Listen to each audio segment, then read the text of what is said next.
यानी केंद्र सरकार द्वारा अपॉइंटेड चीफ सेक्रेटरी ने ये लिखित में दिया है कि टीचर्स की ट्रांसफर, पोस्टिंग और सारे सर्विस मैटर्स सिर्फ और सिर्फ केंद्र सरकार के अधिकार क्षेत्र में आते हैं और केंद्र सरकार के नुमाइंदे एलजी साहब के अधिकार क्षेत्र में आते हैं। तो ये बिल्कुल साफ है कि ये भारतीय जनता पार्टी का षड्यंत्र था। लेकिन जब उन्हें समझ में आया कि षड्यंत्र के खिलाफ आम आदमी पार्टी लड़ती रहेगी, तो वो अपने घड़ियालू आंसू बहाने के लिए एलजी साहब के पास गए और उसके बाद बाहर आके झूठ बोल रहे हैं, जबकि सारे कागजात उनके ही अपॉइंटेड अफसरों द्वारा लिखित कागजात ये दिखा रहे हैं कि ट्रांसफर पोस्टिंग केंद्र सरकार द्वारा की गई, उनके एलजी साहब द्वारा की गई और एलजी साहब के आदेश द्वारा की गई। मैं तो उनसे ये भी पूछूंगी, अगर एलजी साहब के पास पावर नहीं थी ट्रांसफर की और हमारे पास पावर थी, तो एलजी साहब ने ट्रांसफर ऑर्डर वापस लेने का आदेश कैसे दे दिया? उसकी पावर उनके पास कहां से आ गई? देखिए, जो सच्चाई होती है ना, उसमें बहुत ताकत होती है।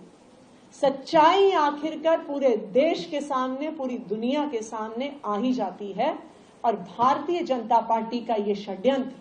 दिल्ली के सरकारी स्कूलों को तबाह करने का षड्यंत्र, आज देश के सामने आ गया। एक पॉलिटिकल सवाल है, बीजेपी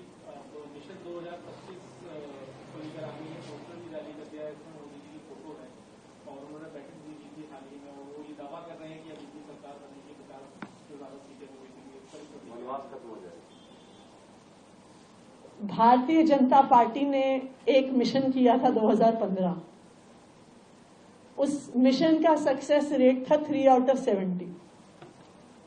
फिर भारतीय जनता पार्टी ने कहा था, उनका एक बना मिशन 2020,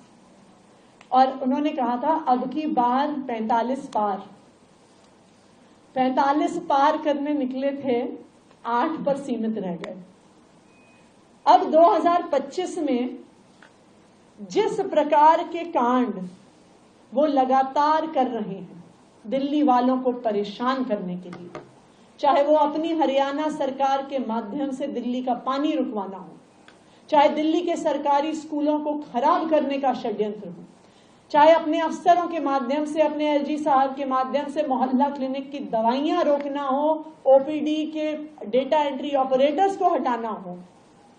जितने षड्यंत्र भारतीय जनता पार्टी रचेगी, उतना जोर की तमाचा दिल्ली वाले उन्हें मारेंगे। मैं आपको आज